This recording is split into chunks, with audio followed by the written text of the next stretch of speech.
মোহনার নকল প্রেগন্যান্সির রিপোর্ট হাতে পেয়ে শুভকে নিজে রায়বাড়িতে ফিরিয়ে দিল আকাশ। হ্যাঁ বন্ধুরা, এমনটাই দেখতে পাবো আমরা গৃহপ্রবেশ ধারাবাহিকের আগামী পর্বগুলোতে। শুভ আকাশের কাছে আসে আর বলে যে আপনি আপনার বোনের জায়গাটা পাকাপোক্ত করেছেন ঠিকই, কিন্তু আমার কথা, আমার সন্তানের কথা একবারও ভেবে দেখলেন না।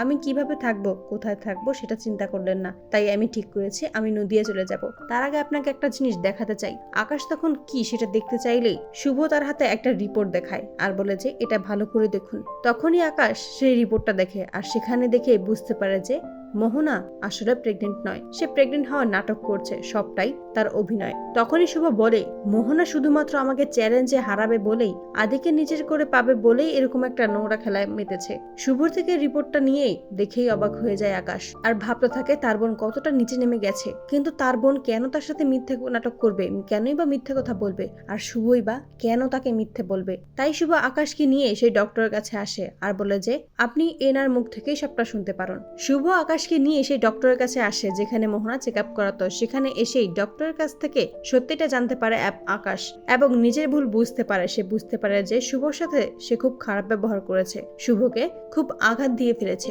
তাই শুভর কাছে ক্ষমা চায় আর বলেছে আপনি কোথাও যাবেন না, ওই বাড়িতে আমি আপনাকে ফিরিয়ে নিয়ে যাব। আর মোহনা যেটা করেছে সেটা অন্যায়, আমি নিজ হাতে ওকে শাস্তি দেব, আমার বোন বলে আমি ওকে ছেড়ে দেব না। তারপরে আকাশ শুভকে নিয়ে রায়বাড়িতে ফিরে আসে এবং সকলের সামনেই রিপোর্টের মাধ্যমেই মোহনার মুখোশ খুলে দেয়। তো বন্ধুরা, তোমরা এটাই তো চাও যেন সকলের সামনেই প্রমাণ দেখিয়ে আকাশ মোহনার মুখোশ সকলের সামনে খুলে দেয় এবং শুভকে যেন সম্মানের সাথে বাড়িতে ফিরিয়ে দেয়। কমেন্টে জানাও। আর নিয়মিত আপডেট পেতে আমাদের চ্যানেলটি এক্ষুনি সাবস্ক্রাইব করে পাশে থাকো। ধন্যবাদ।